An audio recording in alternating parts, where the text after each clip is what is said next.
they're scared. Yeah, no, they're scared, and, they should be scared because you look at the difference between Greece last year and Spain this year, and the big difference.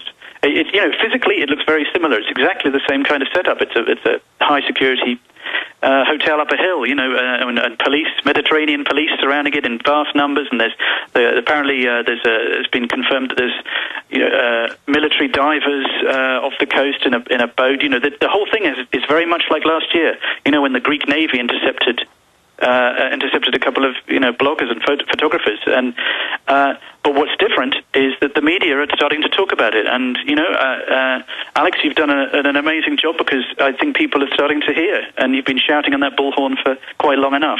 But you look at the effect now, and in today, apparently there's a page in today's Independent newspaper, that's British broadsheet national paper. I think the Guardian are actually picking up another piece and putting it in the newspaper about just more of a newsy kind of piece. And I was on Radio 4 talking, which is a major news, current affairs radio program called Today. No, it's worldwide. I mean, I can get it on my XM radio. Yeah, and so that's what you're seeing there. And there's Spanish newspapers, and apparently the only Spanish newspaper that hasn't really reported on it is the one owned by one of the guys up the hill. But it's very, very different. There are more people here, and there are camera crews, and there are photographers, and there are news reporters, and there are documentary makers, and it feels totally different, and it really feels like a breakthrough. So the tide is turning against him, exactly as Zbigniew Brzezinski said 3 weeks ago. Other intel when you were inside and talking to other reporters. Actually, before I go there, can I tell you about something else about the turning of the tide? Sure. Which is that, I've just literally been told it.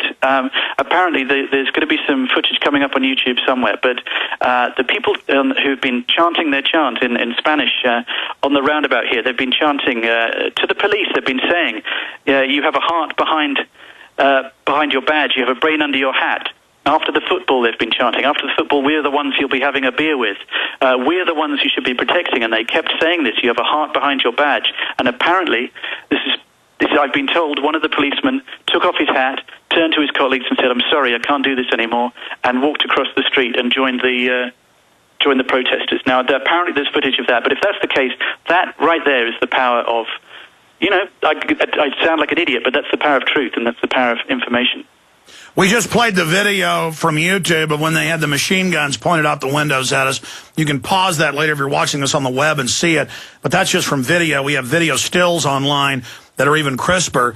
And then they had Marines driving around with clown masks on, following us and harassing us. Again, it's all psychological because we dare go and say, we don't want our president picked in secret. And the Marines are like, this is illegal. A citizen's... yeah, that's a good still right there. We can see him lifting the machine gun up. But there's another shot where it's pointed out. Mr. Skelton, stay with us for another 5 minutes in this segment, and then 5 more. 5 minutes into the next hour. Then we got Jim Tucker coming up later, Bob Chapman, and a lot more. I want to talk about more what you saw inside the hotel as they threw you out, and what other reporters are telling you, what intel they're getting. But that's really exciting news. And I ain't seen the sunshine since I don't know when. Well, Charlie Skelton writes for major newspapers, including The Guardian. He's on assignment there outside Barcelona in this resort area at this luxury hotel outside of it. And he's got some major breaking news for us, confirming what he heard the highest level Bilderberg staff of the club itself at dinner. And I wish you'd had a micro recorder. Man, that'd be gold. But... regardless, you're a reporter, so it's on the record, and that's good. But Tucker's saying, Tucker told you, and this is big news. Tell folks what Tucker told you. Well, this is confirmed. What Tucker said confirmed what we heard at dinner, and what we heard is that they were talking about the fact that there are fewer delegates this year turning up to the Bilderberg conference because a lot of them don't want to come because they don't want to be seen to come, and because of the security, and they think they might get seen, so they're not turning up. And I heard Jim Tucker say that. So what you've got a situation there where this meeting is, they don't want to be seen to be a Bilderberger.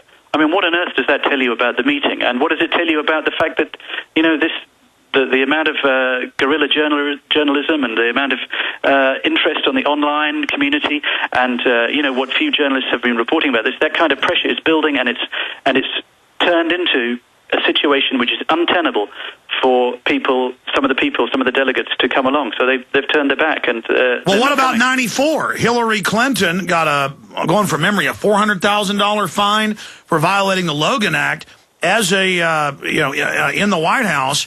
And then in 2006, we know Hillary was in Ottawa. She lied about it. And here came a U.S. diplomatic armored limousine, and they pulled into the underground parking garage, and then it left a few hours later, and then later we confirmed Hillary was there. So, I mean, it's just incredible. And Madeleine Albright in 2008, there's actually photos of this online that activists shot. I was told, because, we were all around the perimeter bullhorning and yelling, and there were people, so it was a several square mile area, so I didn't see it, but I saw the photos. She drove in a Volvo, and even though it was 200 yards in or so, because this place in Virginia had woods all around it, it was quite a park area around it, and they had police and others and Marines and plainclothes guarding it, that she ran in and panicked and then ran back out. And there's photos of it. So, I mean, they are scared to death of the people because of the type of criminal stuff they're discussing in there. They know. I mean, they're acting so guilty. I know. It's like Bilderberg has become a dirty word. And I don't. If it's one of those questions, if it's not a bad thing, why not just go? I don't understand. If it's just a thing that people are just having a nice chat, or if they're strategizing for the good of the world, then great. Why not just have those strategy talks, and why not just invite the press, and maybe even ask a few intelligent people who what they might think about it? Maybe ask the members of the press, maybe ask the members of the public. Let's talk about how to steer our humanity to a better place. But maybe that's not exactly what's being discussed. Now, you talk about being the last person in the hotel and them running you and your wife out with security. Describe some more what happened inside as they closed the gates. Well, it's my wife has she's got some nerves. I was much nervier than she was. She decided to just drag her heels. We were checking out. We were about an hour late checking out. They kept ringing the room, and I was going, for goodness sake, we have to go. And she's going, no, this is fun. And she got to reception, and then she said, "Oh, do you mind? I've really got to print something out." They said, "Oh yeah, okay, yeah." And so the concierge accidentally sent her right in. This is when they were putting up the trestle tables. It was really they were getting everything just ready. All the guests had left except us.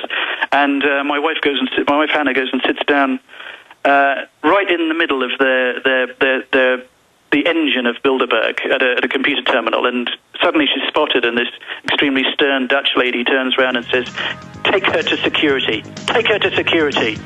And they got pretty nasty with her. Remove this slave